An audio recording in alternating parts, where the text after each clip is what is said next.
Assalamualaikum warahmatullahi wabarakatuh. Innal hamdalillah nahmaduhu wa nasta'inuhu wa nastaghfiruh wa na'udzu billahi min shururi anfusina min sayyiati a'malina.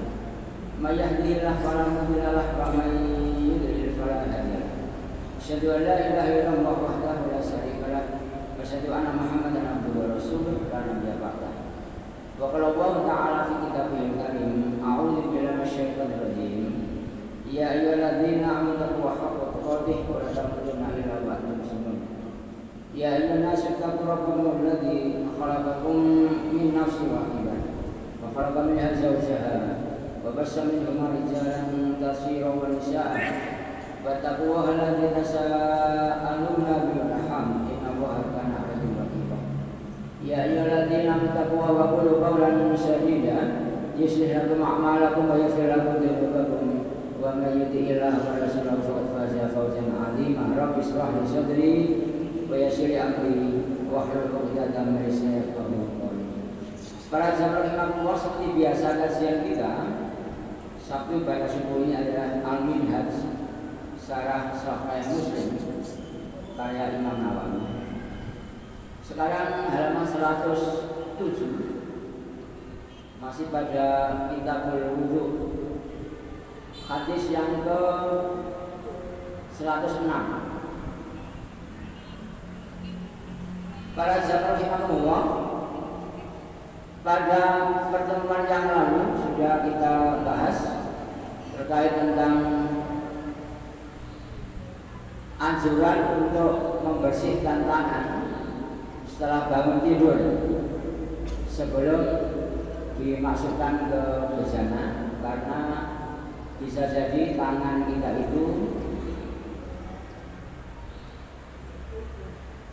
menyentuh atau memegang yang najis. Nabi mengistilahkan bantat, ya, menginap. Para jamaah rahimakumullah, sekarang berikutnya ini bab-bab masalah wudu, yaitu larangan buang air besar di jalan atau di tempat berteduh.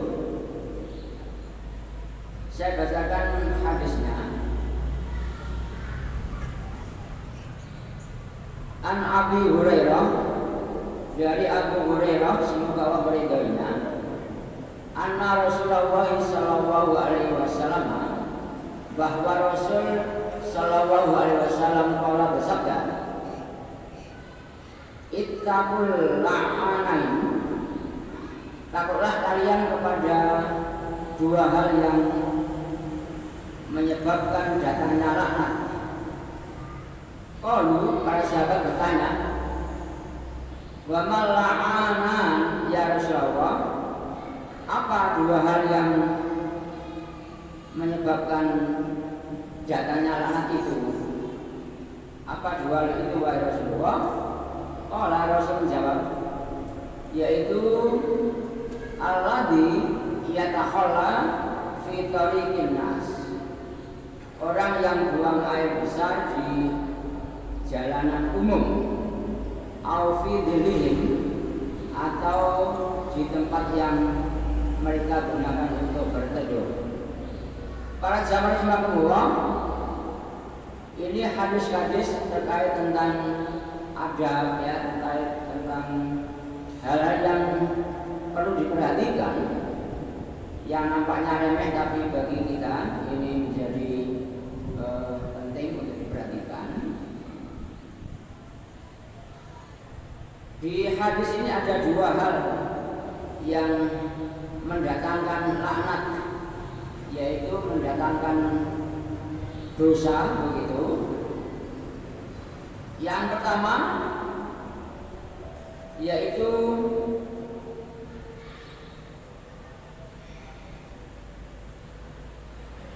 alladzi yatakhalla fi tariqin nas, orang yang buang air besar di jalanan umum. Para jamaah rahimakumullah,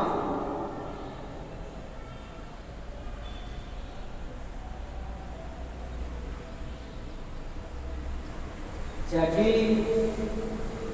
maaf saya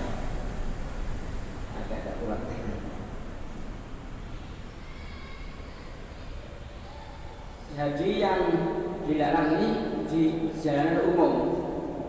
Mengapa akan dilarang oleh manusia dan itu nanti oleh Allah Subhanahu wa taala? Karena itu jalanan umum, ya. Berbahaya kalau kemudian kita buang air besar di situ, ya.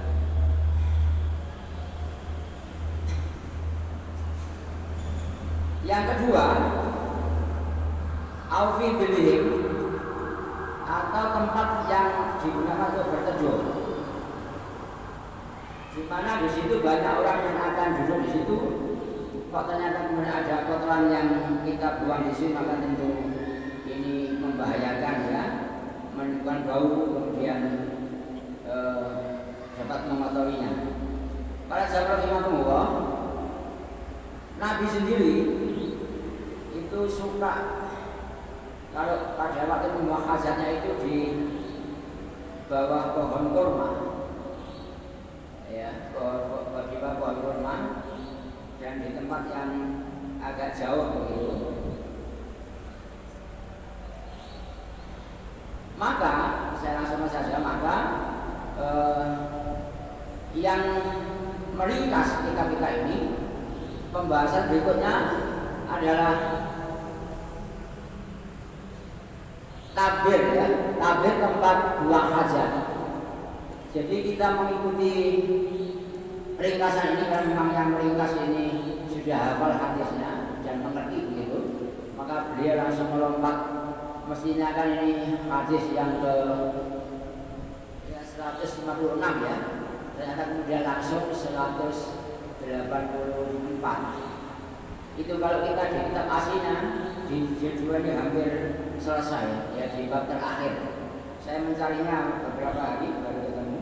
Sudah seperti biasa, ya, dengan ringkasan ini kadang melompat menyesuaikan pada pembahasannya.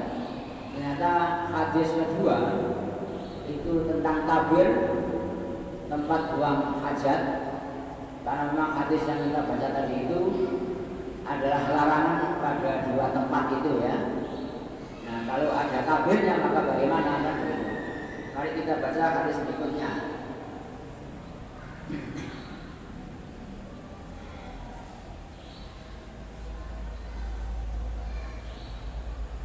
Jadi tabir tempat untuk buang hajat ini ada satu hadis dari Abdullah bin Ja'far, ya, an Abdullah bin Ja'far, dari Abdullah bin Ja'far. Qala, berkata, arjafani Rasulullah sallallahu alaihi wasallam. Rasul sallallahu alaihi wasallam suatu hari membonceng saya, gitu, ya. Zata yaumin,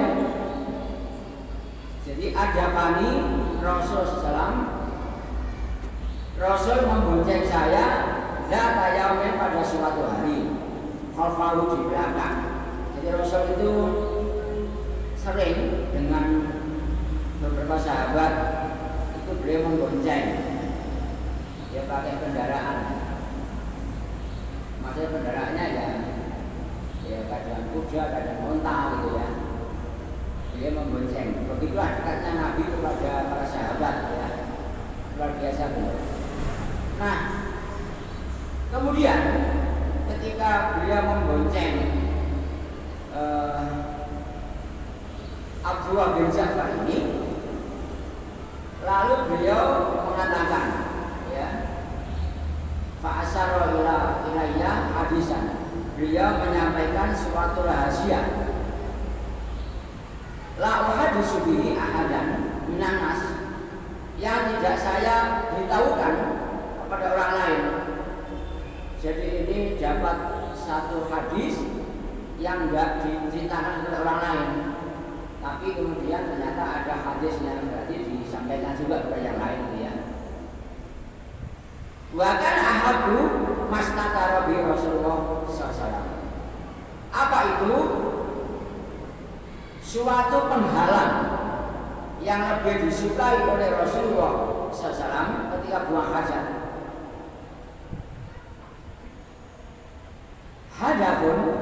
auha isunah, yaitu hadaf ya.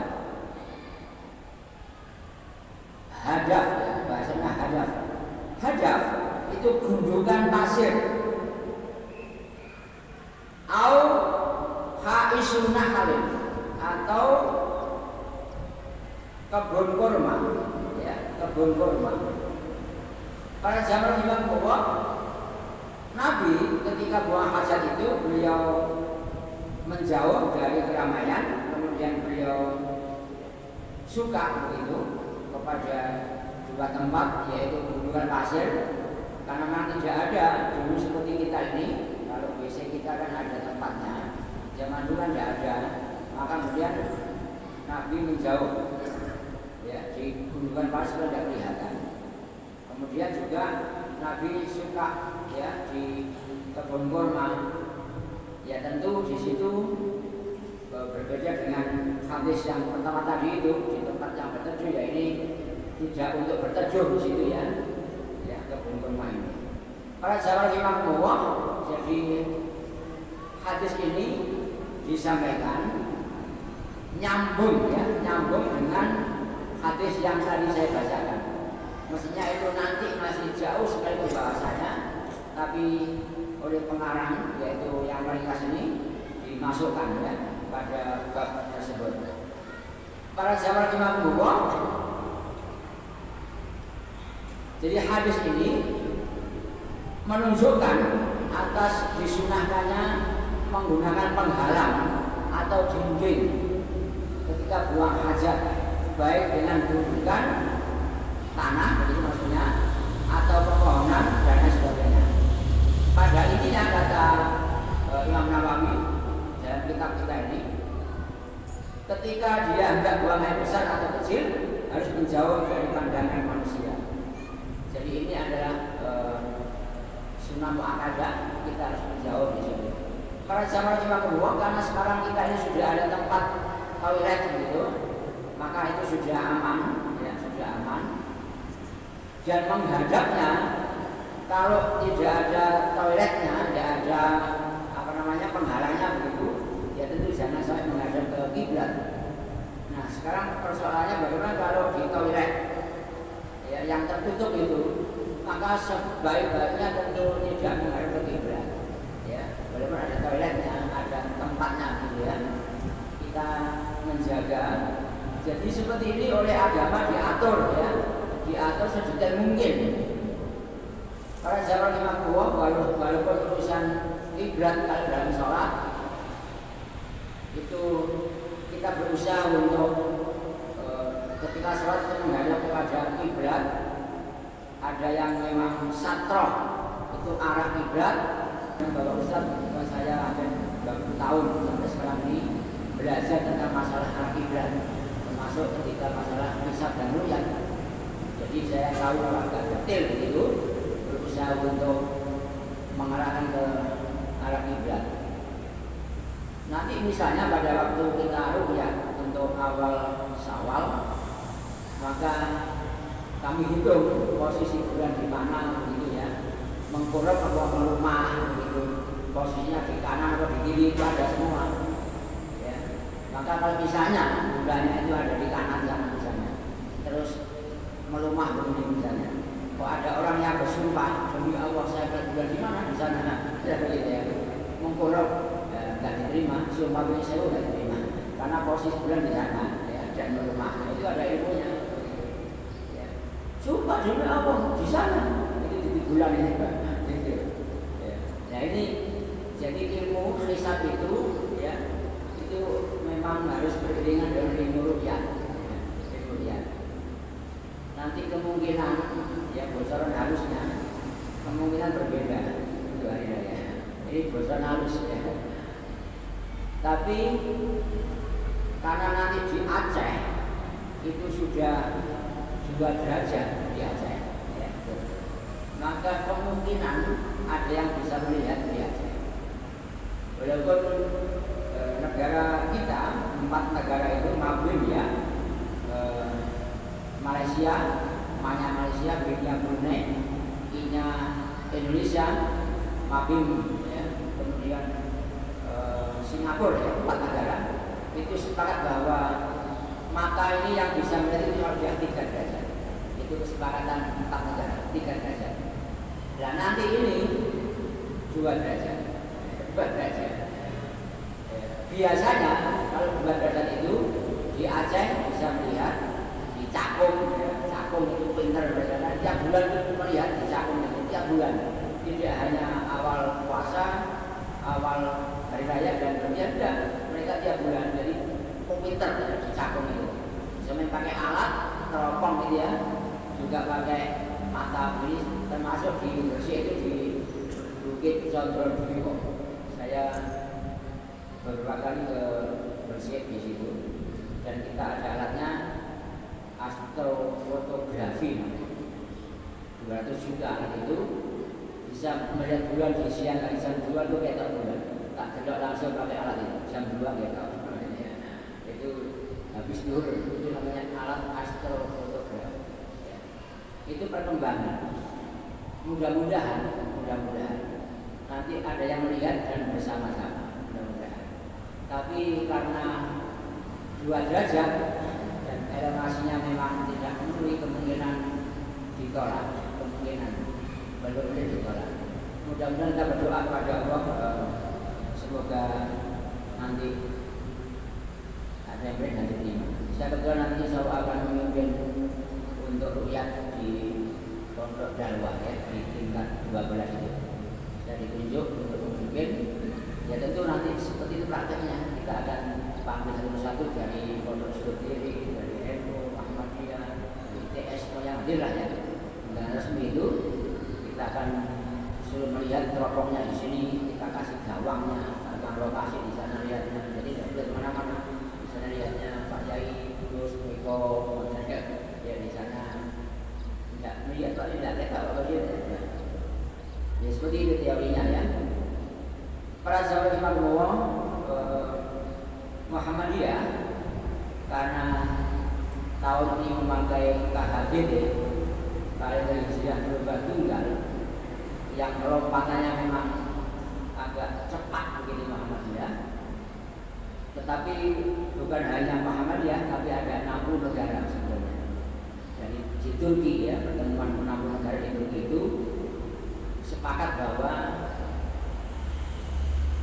dimanapun negara ini kalau ada 5 derajat begitu, maka itu sudah 1 tanggal 1 hari sama di dunia. Ya, itu kesepakatan 60 negara. Tidak hanya Muhammadiyah, tidak, ini 1 negara. Dimanapun di negara di dunia ini, kalau melihat kalau bulan di atas ufuk 5 derajat, maka 1 hari 1 tanggal sama. Sehingga Muhammadiyah mempunyai kalender Hijriah global sudah terbit bertahun-tahun, nanti ke depan juga sudah terbit ya. Seperti itu perkembangan. Yang tahun kemarin masih 1 negara begitu. Berapa wujudnya, pokoknya di atas ufuk ya sudah 1 tanggal 79 namanya. Sekarang tidak pakai itu. Sekarang ini dimanapun negara di dunia. Maka kemarin ketika awal Ramadan di Indonesia itu -1 tak ketok. Saya memimpin itu sudah tidak usah sampai maghrib, ditunggu sampai maghrib tidak akan kelihatan karena memang -1 derajat tak ketok. Maka jam 5 lebih sedikit lah sudah kita hentikan melihat bulan ini. Kita hentikan ya sebab tidak kelihatan di Indonesia, tidak mungkin kelihatan. Tapi Muhammadiyah lewat istiadatnya tetap hari itu ya, karena di negara lain sudah ada yang 5 derajat. Itu perkembangan baru ya, sudah diketahui. Ini istiadat ya, istiadat yang betul ya, pahala 2 yang salah pahala 1 ya, sama-sama dapat pahala. Apalagi kalau dihubungkan dengan gerhana bulan kemarin. Tapi sekali lagi kita tidak boleh saling menyalahkan, itu istiadat ya. Saya juga memimpin gerhana begitu. Para sahabat Imamullah di Saudi kebetulan awal Ramadan walaupun di bawah 2 derajat sekitar 1,5 ya, 2. Tapi di Saudi itu karena terang sekali, maka walaupun tidak sampai 2 derajat kelihatan. Sehingga Saudi kemarin lebih dulu puasanya pakai rukyat ya ketok. Nanti ini Saudi itu juga lebih dulu karena hampir 5 derajat ketok nanti ini ya, untuk hari rayanya. Jadi insya Allah Muhammadiyah itu tanggal 20 terus pamit ya, karena sudah ada yang 5 derajat di dunia ini, terus pamit. Pemerintah tetap menunggu yaitu nanti rukyat, kemudian ada sidangnya ya. Kita akan mengikuti kedua-duanya. Sekali lagi mohon dimaafkan supaya tidak boleh ada kata-kata buhot yang dari pemerintah buhot, berarti pemerintah sudah tidak zamannya seperti itu. Ini adalah istiadat karena kedua-duanya dibolehkan ya. Kecuali kalau negaranya negara seperti kerajaan Saudi ya, memang harus mengikuti semua. Ini negara yang memang dibolehkan. Itu saya kira tambahan-tambahan, dan jawabannya sudah kita sampaikan supaya nanti tidak kaget ya, tidak kaget. Dan ini akan dikembangkan terusnya begitu di seluruh dunia ya, di seluruh dunia. Para sahabat Allah, saya kira ini yang dapat kami sampaikan. Insya Allah akan kita sambung pada hari Sabtu depan. Mudah-mudahan yang sedikit ini dapat bermanfaat. Kalau ada kekurangannya mohon dimaafkan. Mari kita tutup dengan doa kafaratul majlis. Assalamualaikum warahmatullahi wabarakatuh. Waalaikumsalam.